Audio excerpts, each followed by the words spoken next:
nouvelle vidéo ASMR. Comme tu as pu le voir dans le titre, aujourd'hui je fais une FAQ et je vais répondre à pas mal de questions auxquelles j'ai déjà répondu plusieurs fois, mais je me suis dit que j'allais refaire une FAQ pour les nouvelles personnes qui arrivent sur la chaîne par exemple, et pour faire quelques petits updates de certaines informations. Il me semble que j'ai déjà fait une ou deux FAQ sur cette chaîne, mais c'était au tout début de ma chaîne. Du coup, je me suis dit que ça pouvait être pas mal de refaire ça pour réinformer les gens, parce que ça va faire presque 2 ans que j'ai ma chaîne et on me pose toujours quand même les mêmes questions. Je pense donc que cette FAQ sera utile pour les nouvelles personnes qui arrivent sur la chaîne. Alors du coup, pour cette FAQ, j'avais mis un petit onglet foire aux questions sur Instagram dans ma story. Si tu ne me suis pas sur Instagram, n'hésite pas, mon Instagram est dans la description de la vidéo. Et j'avais également mis un petit post dans l'onglet communauté sur ma chaîne et vous avez été nombreux et nombreuses à me poser plein de questions. Donc je vais prendre mon téléphone avec moi.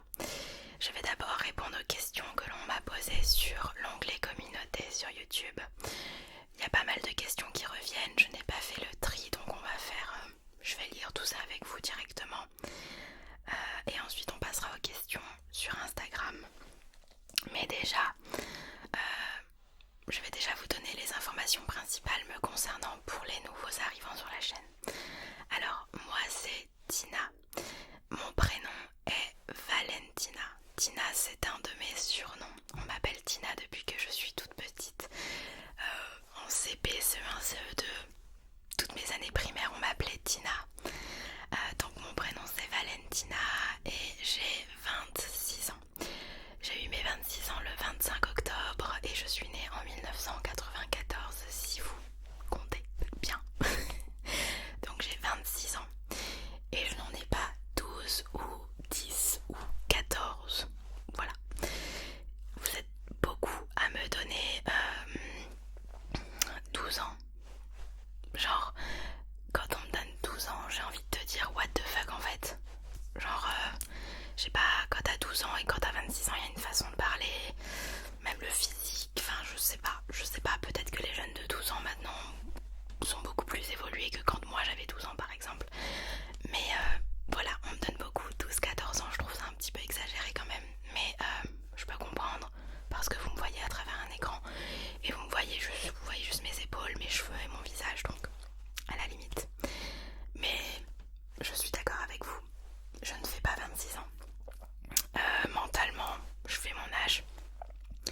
Mais physiquement, je ne fais pas 26 ans clairement. Même moi, je me donnerais genre 22 ans, tu vois, tranquille. Donc je vous comprends. Mais j'ai 26 ans. J'habite à Metz, dans l'est de la France, qui est une très belle ville que j'adore. Je vis avec mon chéri, Alex, de la chaîne Alex ASMR.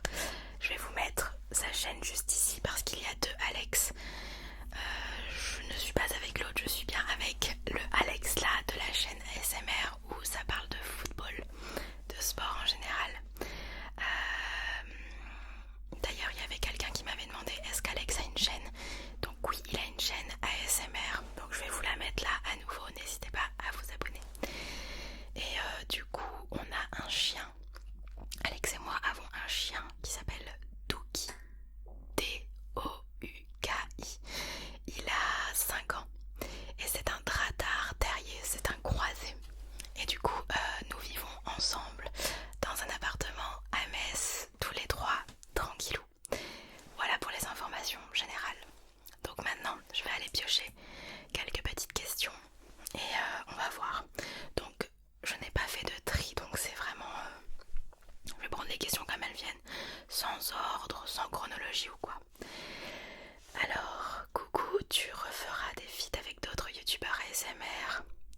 Comptes-tu te diversifier dans tes vidéos? Peux-tu faire des rencontres abonnés? Alors, faire d'autres feats avec d'autres youtubeurs ASMR, j'aimerais beaucoup. Mais le problème est la situation situation actuelle. En fait, moi, dans les collaborations, je préfère les faire IRL dans la vraie vie plutôt que de les faire genre 2 écrans séparés. À moins qu'il y ait un fond vert et que tu fasses un roleplay, un truc original. Mais sinon j'aime bien faire des collaborations IRL comme j'avais fait avec les HTP par exemple. Donc pour le moment ce n'est pas prévu, mais si jamais la situation va mieux un jour, je l'espère, évidemment que j'en ferai. Bien évidemment, j'aimerais beaucoup. Quand tu te diversifier dans tes vidéos. Alors me diversifier sur ma chaîne ASMR, je pense que mes vidéos sont assez diversifiées. Il y a pas mal de thèmes, etc. Mais dans mes vidéos en général, si tu ne le sais pas, j'ai une chaîne lifestyle. Le lien est dans la description et du coup je fais des vlogs, des vidéos face cam, donc ça change un petit peu des vidéos ASMR. Peux-tu faire des rencontres abonnés? Alors, avant que le virus fasse son apparition dans nos vies, au mois de janvier-février dernier, je m'étais dit, bon, l'été 2020, en juillet-août 2020, je vais faire une rencontre abonnée, un meet-up. J'avais prévu de faire ça dans un bar, un genre de truc, soit à Metz, soit à Paris. Mais le virus est apparu, du coup, j'ai tout normalement annulé. Donc j'aimerais beaucoup, mais pour le moment c'est pas prévu et je compte pas le prévoir étant donné qu'on ne sait pas trop ce qui va se passer dans le futur tout simplement, mais j'aimerais beaucoup. En tout cas si j'en fais, ne vous inquiétez pas, vous serez forcément les premiers informés. Comment as-tu découvert l'ASMR? Alors j'ai découvert l'ASMR il y a pas si longtemps que ça. C'était il y a genre 2 ans et demi à peu près. En fait, je suivais une influenceuse sur Instagram qui, elle, a publié dans un story un extrait de vidéo de Sandra ASMR Relaxation. Et c'est la première fois que j'ai regardé un extrait de vidéo ASMR. Et suite à ça, je suis allée voir la chaîne, etc. Et c'est comme ça que j'ai découvert le monde de l'ASMR sur YouTube. Du coup, je ne savais pas que ça s'appelait ASMR, mais en tout cas, depuis que je suis petite, on peut dire que je kiffe l'ASMR, mais je pense que c'est le cas pour tout le monde. Il faut que tu saches que ça s'appelle l'ASMR pour le savoir, mais depuis que je suis petite, j'adore tout ce qui est les petits sons, etc. Les cailloux, par exemple les chaussures sur les cailloux, sur du gravier, j'adore tout ça. Mais du coup, sur YouTube, j'ai découvert l'ASMR il y a un peu plus de 2 ans et demi à peu près. Et puis voilà, la toute première vidéo c'était un extrait de vidéo de Sandra. Ma phobie. Alors je n'ai pas vraiment de phobie. J'aime pas les insectes, etc. Mais je vais pas dire que c'est ma phobie parce que si je sais que l'insecte est gentil, je vais réussir à le porter, à le tenir en main par exemple. J'aime pas trop ça, je suis pas fan, mais tout dépend des circonstances, donc c'est pas forcément ma phobie. Par contre, une de mes plus grandes peurs, c'est pas une phobie, mais c'est ma plus grande peur, c'est la mort. Clairement, la mort pour moi, c'est une peur énorme. Ta destination de rêve. Alors, j'en ai pas forcément une, j'en ai plusieurs, mais j'aimerais visiter plusieurs pays, plusieurs villes. Pas un pays ou une ville en particulier, donc vraiment j'aimerais visiter le plus de villes possible, le plus de pays possible tout simplement. Des projets annulés à cause de la pandémie. Alors oui, il y a un gros projet que j'ai dû reporter. Du coup je travaille un petit peu dessus à nouveau, j'essaye de revenir dessus pour peut-être sortir ça l'année prochaine. Mais du coup je vais pas vous le dire, mais oui ça avait... je l'ai mis carrément en pause puisque cette année 2020 c'était juste impossible. Et le projet de faire un meet-up, forcément il a été annulé en 2020, donc on verra bien en 2021. Si tu devais emporter 2 choses sur une île déserte, que prendrais-tu? Oh là là. Alors 2 choses en objet, parce qu'en personne je pourrais pas choisir. Par exemple j'aurais envie de prendre ma famille, mon chien et Alex. Mais en objet je dirais mon téléphone et mon chargeur. C'est n'importe quoi. Il n'y a pas de prise sur une île déserte.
ça a de l'effet sur moi, mais je n'en ai pas besoin pour dormir. Est-ce que tu regardes tes propres vidéos? Alors pour mes vidéos, le seul moment où je les regarde, c'est lorsque j'ai fini le montage ou alors durant le montage pour vérifier si tout est bien fait, si je n'ai rien zappé ou autre. Mais sinon, je ne regarde pas mes vidéos pour me détendre, même pour le plaisir, je ne les regarde pas puisque je passe déjà énormément de temps dessus sur le montage. Genre j'ai envie de voir d'autres vidéos ASMR, j'ai pas envie de me voir moi en fait.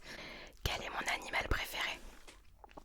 Alors j'aime tous les animaux, vraiment je suis une grande fan de tous les animaux, mais j'adore les chiens. J'adore les chiens, ils dégagent vraiment quelque chose de fort avec l'être humain. Ils ressentent les énergies que l'on ne voit pas en fait. Et voilà, j'adore les chiens, vraiment, j'adore les chiens, tous les chiens, peu importe la race, peu importe, tout. J'aime beaucoup les chiens. Mais j'aime tous les autres animaux, vraiment. À chaque fois que je vois un animal, genre il y a une connexion tout de suite qui se fait à travers le regard et tout. Donc peu importe l'animal, j'aime tous les animaux. Mais les chiens, j'adore. Tu fais quoi comme travail? Alors ça c'est une question qui est revenue 150 000 fois. Alors je vis pleinement de YouTube et de Twitch. Enfin Twitch c'est une petite partie, mais je l'inclus étant donné que je suis rémunérée. Mais je vis pleinement de mon travail de l'ASMR sur YouTube, de ma chaîne en fait. Et je l'assume et j'en suis plus que fière parce que pour moi c'est clairement un rêve qui est devenu réalité. J'ai toujours aimé faire de la photo, faire de la vidéo, tout ce qui est autour du son et de l'image. Ça m'a toujours passionnée depuis mon plus jeune âge, vraiment. Tout ce qui est métier créatif, etc. autour de la photo vidéo. Et j'ai toujours aimé YouTube, j'ai toujours rêvé de me lancer dans du lifestyle, dans plein de sujets en fait, et dans la SMR également, et c'est ce que j'ai fait. Et c'est la SMR qui m'a donné le courage de me lancer. J'aurais pu me lancer plus tôt, je ne sais pas pourquoi je ne l'ai pas fait. Il y avait certainement une raison et c'est le destin. Mais je vis pleinement de YouTube. Et c'est mon métier à temps plein. Mais à côté de ça, avec Alex, nous avons une entreprise en communication digitale. Et du coup je travaille de temps en temps avec Alex sur certains trucs en fait, certains projets, certains clients, etc. Donc communication digitale c'est en gros faire du community management, s'occuper de l'image et de la communication digitale de particuliers, de footballeurs, de stars, enfin de tout le monde, de tous ceux qui en ont besoin en fait tout simplement. Mais ma principale activité à moi en tout cas c'est ma chaîne YouTube, l'ASMR, et il y a Twitch à côté également. Est-ce que tu serais capable de faire koh Lanta? Bah oui je pense. Je pense que déjà il faut le vouloir dans la tête et ce serait clairement un super challenge pour moi. Donc oui je pense. Après physiquement je ne peux pas te dire si je vais tenir ou pas puisque je pense que tu ne peux pas prévoir les capacités de ton corps. Tu peux pas prévoir, mais oui je serais capable de me lancer si on me proposait l'aventure évidemment.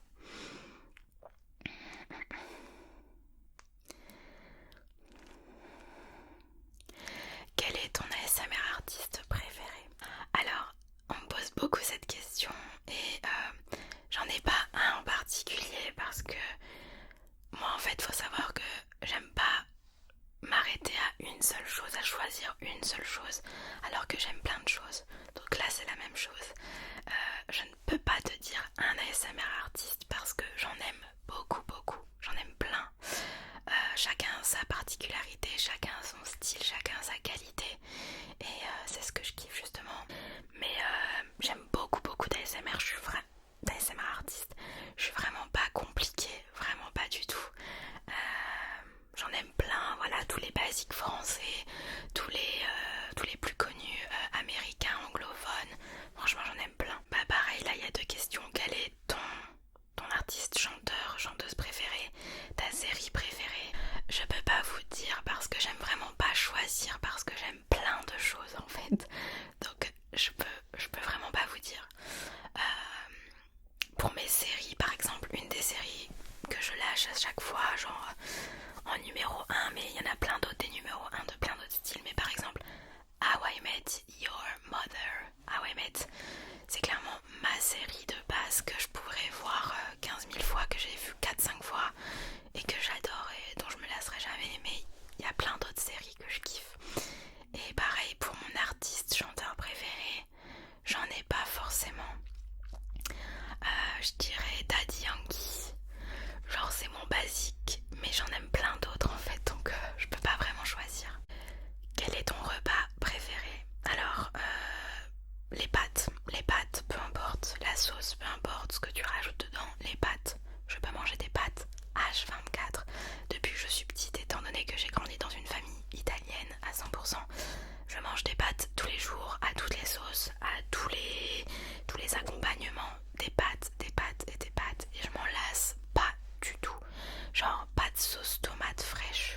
français qu'italien, vu que j'ai vécu avec une famille italienne mais j'ai vécu avec mes grands-parents qui sont italiens, qui eux parlent italien et un petit peu français, et mon père qui est français, qui est né en France mais d'origine italienne, donc on va parler français et italien au même niveau en fait. Mais forcément après voilà, avec l'école etc, je maîtrise à 1000% le français, tandis que l'italien je ne le maîtrise pas à 100%, je vais dire à 95%. Voilà. Tu as visité combien de pays? Alors je vais compter avec vous. Cuba, les États-Unis, le Canada, l'Afrique du Sud, l'Espagne, l'Italie, Luxembourg, Allemagne. Ça fait déjà 8. Je suis déjà allée en Hollande. Ça fait 9. C'est tout je crois. 9 pays. J'ai fait 9 pays. Et puis 10 avec la France, mais j'habite en France. Est-ce que tu lis des livres? Alors oui, je lis et j'aime beaucoup lire. Après voilà, j'ai des périodes où je travaille plus et donc j'ai moins le temps. Et il y a d'autres périodes où j'ai beaucoup plus le temps. Et quand j'ai le temps, par exemple, si je me prends des vacances ou des jours de repos ou autre, j'aime beaucoup lire. Je lis beaucoup des livres de développement personnel ou des biographies. Je lis très peu de romans, mais beaucoup de livres de développement personnel. C'est vraiment mon kiff depuis ces 5 dernières années à peu près. C'est quoi ton trigger préféré et au contraire celui que tu aimes le moins? Alors mon déclencheur de base préféré, celui qui m'attire tout de suite lorsque je découvre une vidéo ou une chaîne ASMR par exemple, moi ce qui m'attire tout de suite c'est le chuchotement. C'est ce qui me déclenche immédiatement et c'est ce qui me fait rester en fait à regarder la vidéo. Après j'aime plein de déclencheurs. J'aime tout ce qui est crépitant, genre les balles anti-stress, les slimes, tout ce qui est bien crépitant, mouillé un petit peu, les bruits de bouche, j'adore le chuchotement avec des bruits de bouche, l'inaudible. J'aime beaucoup tout ça. Le déclencheur qui me déclenche le moins, il n'y a pas de déclencheur que je déteste, mais celui qui me déclenche le moins, je dirais que c'est le tapping. Voilà. Après, j'aime quand même le tapping. Tout dépend sur quoi. Par exemple, le tapping sur les coques de téléphone, j'adore. Mais voilà, il y a certains tappings qui ne me déclenchent pas plus que ça. Est-ce que tu as envie de te marier et faire des enfants avec Alex? Alors oui, on en a envie tous les deux, c'est très important. Mais pas tout de suite. Genre, il y a beaucoup de gens qui me disent vous avez l'âge de faire des enfants, de vous marier, etc. Mais en fait, pour moi, il n'y a pas d'âge. Tu te maries quand t'en as envie. Tu fais des enfants quand t'en as envie. Et puis c'est tout. Donc oui, on a l'envie. Mais pas pour tout de suite. Loin de là. On se considère encore trop jeune pour accueillir un enfant. Une fois que tu as un enfant, c'est une responsabilité sur toute sa vie en fait. Et puis voilà, donc nous en fait on a envie de profiter encore de nous, de notre couple, de nous deux, de notre vie. On a des projets de voyage, etc. Donc pour le moment on ne veut pas d'enfant tout de suite. Et pareil le mariage en fait. On a envie de faire un beau mariage. Si un jour on se marie, on a envie de faire un sacré truc. Et du coup financièrement il faut l'argent, etc. Il faut des économies. Et nous c'est pas notre priorité financière pour le moment. Donc oui, on aimerait beaucoup, mais pas tout de suite. Quelle est ta plus grande passion? Mes passions? Eh bien comme je vous l'ai dit, ma passion depuis toujours c'est clairement la photo vidéo, tout ce qui touche aux appareils photo, tout ce qui touche le visuel. Voilà, les photos vidéo c'est clairement ma passion depuis que je suis au collège. Et j'adore ça, j'ai toujours fait des photos, j'ai toujours fait des courts extraits de vidéos, etc. Donc voilà, avec la SMR c'est clairement ma passion. Jouer avec les lumières, la qualité visuelle, la qualité sonore. Es-tu déjà retourné à Cuba après ta naissance? Donc pour les personnes qui ne le savent pas, je suis née à Cuba, à la Havane qui est la capitale. Du coup oui, je suis déjà retournée à Cuba après ma naissance. Je devais avoir 2-3 ans ou 4 ans, un truc du genre, 3-4 ans, un truc du genre. J'y ai vécu pendant pendant un petit moment.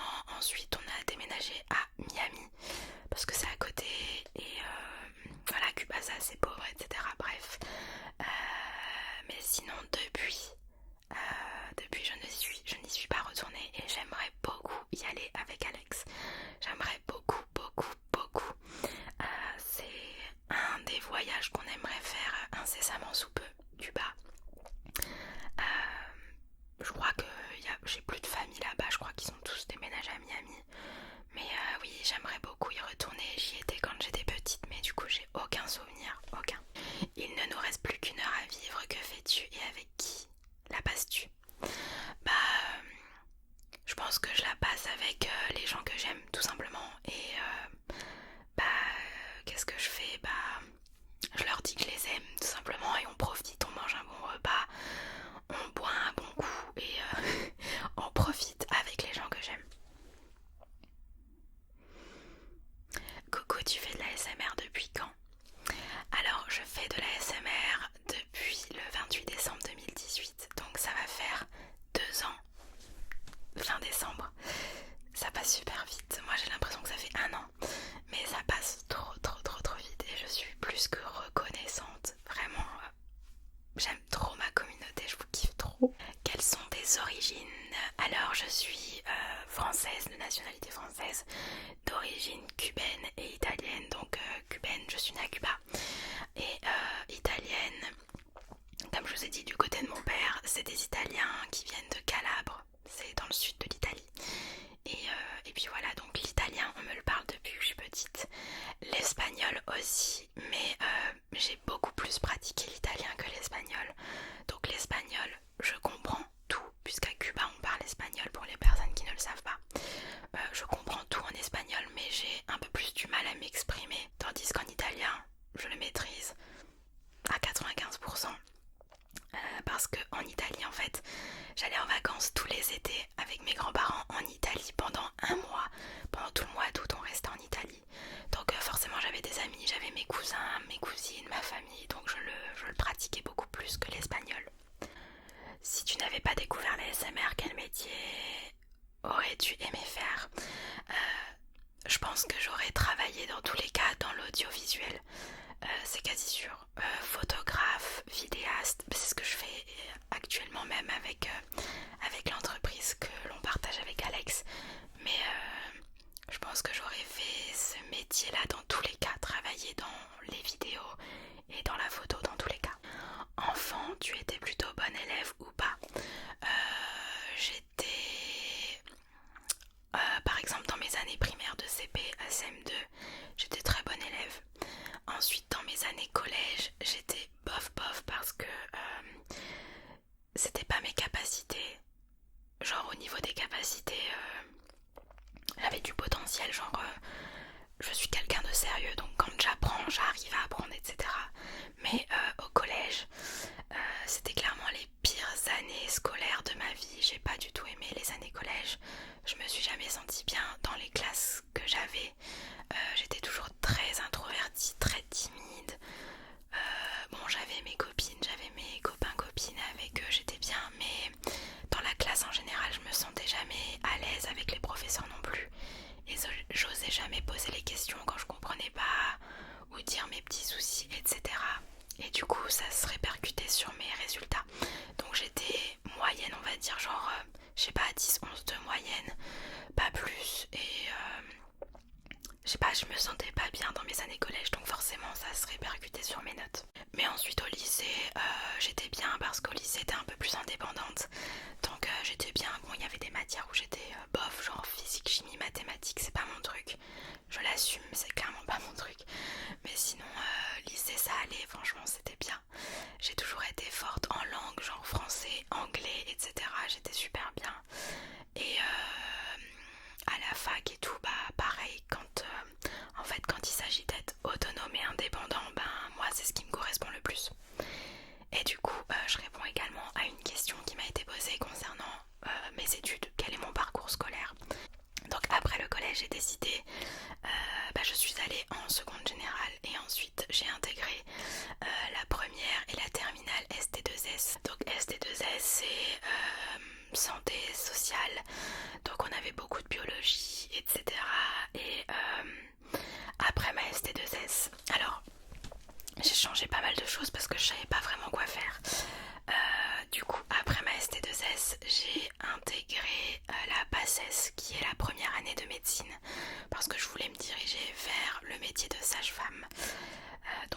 médicale. Donc j'ai fait 2 premières années de médecine. La première je l'ai loupée, je l'ai recommencé et je l'ai loupée de ça. Donc j'étais pas partante pour refaire une troisième et j'avais pas non plus envie de me réorienter en pharmacie. Donc j'ai complètement arrêté la PACES et de là je me suis réorientée en licence LEA, langue étrangère appliquée. Donc moi j'ai choisi anglais, italien et espagnol. Donc j'ai fait ma licence, je l'ai eue. En dernière année de licence, il fallait partir en stage à l'étranger. Donc c'est là que je suis partie vivre en Afrique du Sud, à Johannesburg, pour pratiquer mon anglais. Et du coup, après ça, je suis rentrée dans un master MEEF pour être professeur des écoles. Totalement rien à voir. Mais ça m'a intéressé bien à l'époque. Et j'ai fait les stages, ça m'a beaucoup plu. Mais le concours me faisait peur. Et j'avais toujours en tête, ça faisait quelques années que j'avais déjà en tête, le fait de me lancer sur YouTube dans la création de contenu, de me lancer dans les vidéos, les photos. Mais j'avais jamais sauté le pas. Et là, dans cette année de master, je me suis dit, prends-toi cette année, essaye, lance-toi et tu verras. Et j'ai pris mon courage à deux mains. Et c'est là, à ce moment-là, que j'ai découvert la SMR. Et c'est là que j'ai eu le déclic de me lancer, de lancer ma chaîne YouTube. Voilà, pour vous raconter toute l'histoire de mon parcours scolaire. Alors maintenant, je vais sur Instagram pour garder les questions qu'il me reste. Et on va voir. Mais je pense que j'ai déjà répondu à pas mal de questions. Tu viens souvent à Nancy. Penses-tu organiser un petit moment après le Covid? Un petit meet-up. Du coup, je ne viens pas souvent à Nancy. Je dirais que je viens, je sais pas, 4-5 fois par an à Nancy. J'ai ma meilleure amie qui vit là-bas. Bon, c'est plus elle qui vient à Metz. Ou alors on se voit dans le village là où nos parents, nos familles habitent, parce que nos familles habitent dans le même village. Donc soit on se voit à Metz, soit on se voit quand on passe chez nos parents. J'ai également une amie d'enfance qui vit à Nancy. En fait, je connais des gens qui vivent à Nancy, mais j'y vais pas souvent. C'est à 40 minutes de chez moi, mais j'y vais pas tant que ça, en fait, pas plus que ça. Mais il nous arrive de temps en temps d'aller nous balader en ville, d'aller voir ma meilleure pote, etc. Tu es proche avec ta famille? Oui, nous sommes très très très très proches. On est du genre à aller manger chez ma grand-mère par exemple tous les dimanches. Bon là plus maintenant avec le virus, mais on est du genre à se réunir une fois par semaine tous ensemble autour d'un repas, à se voir assez souvent, à s'appeler tous les jours ou un jour sur deux. On est très très très très proches. Quelle couleur de vernis à ongles vas-tu choisir pour ta prochaine manucure? Alors là, comme vous avez pu le voir dans les précédentes vidéos, j'ai des faux ongles mais que j'ai mis moi-même en fait. Je les ai achetés chez Primark, donc c'est des ongles à mettre avec la colle, mais ils peuvent s'enlever très rapidement, mais du coup je les recolle. Mais franchement je suis satisfaite.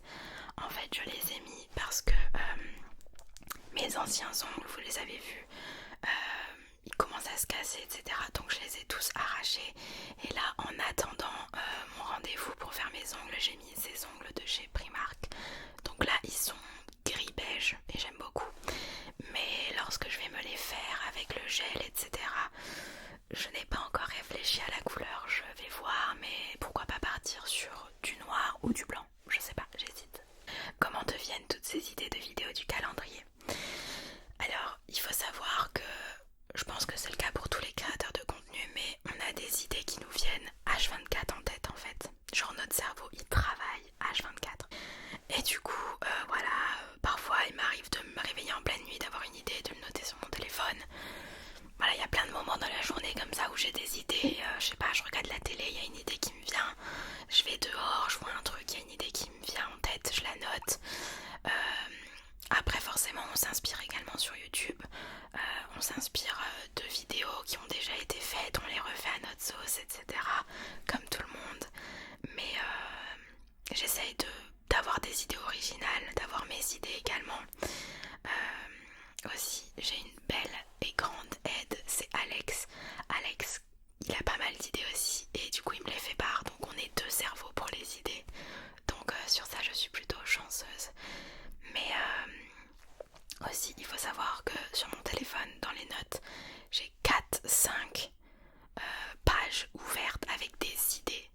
Alors je note plein d'idées à chaque fois et genre un mois plus tard j'ai plus envie de les faire, c'est plus dans mon mood actuel, tu vois, genre l'idée elle ne m'enchante plus trop.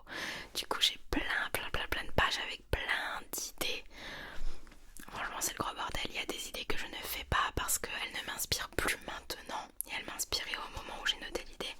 C'est pour ça que j'ai plein de pages comme ça. Mais je vous rassure, il y a des jours où je suis à court d'idées, il y a des périodes, ça m'est arrivé 1 ou 2 fois où j'étais à court d'idées. J'avais l'impression d'avoir tout fait, d'avoir fait tout le tour. Sauf que en y réfléchissant, tu peux pas faire tout le tour. Il y a plein de choses à changer, même si tu fais un thème que tout le monde a déjà fait, roleplay médecin. Tu peux changer plein de choses, même si tu l'as déjà fait, les lumières, le style, voilà, il y a plein de choses à changer. Donc voilà, il faut avoir les idées claires, il faut être bien reposé et motivé pour avoir de bonnes idées, je pense. Tes rêves, quels sont mes rêves ou mon rêve non réalisé? On me pose souvent cette question-là, mais ça peut être con, mais j'ai pas vraiment de rêve. J'ai un rêve irréalisable, c'est que toute ma famille soit immortelle. Moi avec, mais c'est impossible. Sinon j'ai pas vraiment de rêve. J'ai des rêves, j'en ai pas. J'ai des gros kiffs que j'aimerais faire, genre partir vivre à l'étranger, mais sinon des gros rêves j'en ai pas forcément. Tu préfères les marques de luxe ou plutôt basiques? Alors moi j'aime tout.